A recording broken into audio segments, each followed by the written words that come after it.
Who doesn't love Mayim Bialik? Silence, right? I have silence now. She's the star of the biggest sitcom on TV, The Big Bang Theory. She's up for an Emmy in a few weeks. She played a young Bette Midler in Beaches. We'll never forget her in TV's Blossom. And, oh, by the way, she also has a PhD in neuroscience. And she's a mother of two.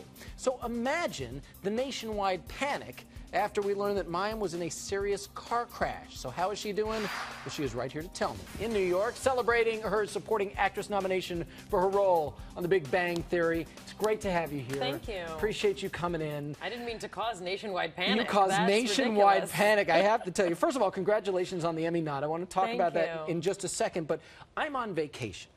And I don't check a lot of entertainment news when I'm on vacation. That's when I take a little break. Yet I get alerts and tweets and emails from people. And somebody pointed me towards this TMZ headline. It says, Mayim Bialik hospitalized in car wreck, may lose finger. Wow. I mean, I'm goofing at it a little bit, but that is so serious. What happened, and did you really almost lose a finger? You know, I'm saving the gory details between the two plastic surgeons who put me back together and me. But no, they're all there. They all move. It was very, very gory, and there was a lot of blood, that is for sure. But there were other issues that were not related to the finger, but the thumb works, and that's really what makes us a primate, is that your thumb can do this, and mine will still do that. Because this is quite a contraption. You have protecting and keeping things in place. It's not fashionable at all. And very, very scary. It's a couple of weeks ago that the accident happened. But what exactly happened? If you don't mind someone made an illegal left turn in front of me, and we collided.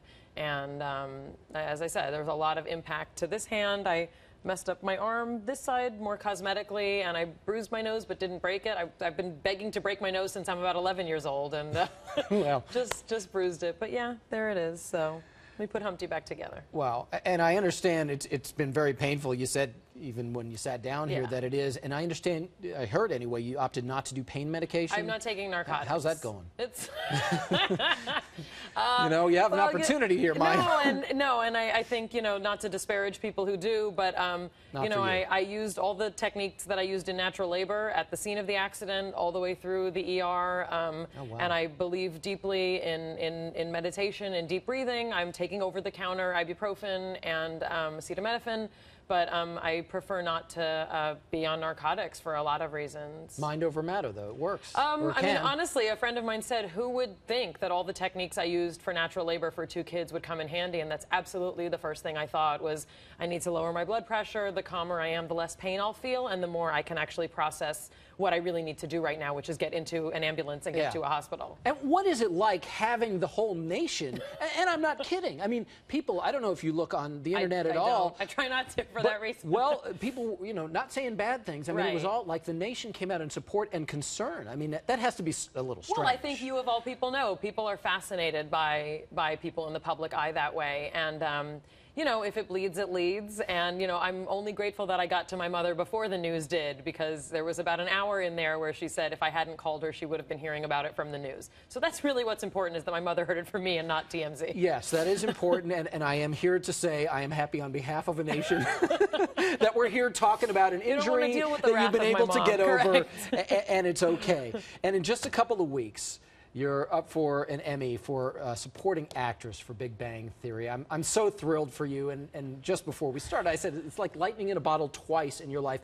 How important is actually winning that statue? Everybody says, oh, it's great to be nominated. Well, winning the thing is nice. So winning the thing is a whole other level of, I can't even imagine what that's like. But I was talking to Jim Parsons about this, and I said, the moment that you go from not being nominated to being nominated is a bigger jump than going from being nominated to winning. Do you know what I mean? So you go from nothing to now you're nominated for an Emmy, and that's a much bigger leap from nothing to something than it is from being nominated to winning. So I'm assuming it would be fantastic. I'm not expecting it, but the feeling of going from I've never been nominated, I'm not nominated, to, oh my gosh, I've been nominated, that jump was enormously unbelievable. But was it really surprising to you, given the massive success? I mean, this is the most beloved sitcom on all of television. You do know that. You know, but you know, we're a fantastic ensemble. We have incredible writers. Jim Parsons has been singled out. Johnny Galecki was nominated last year.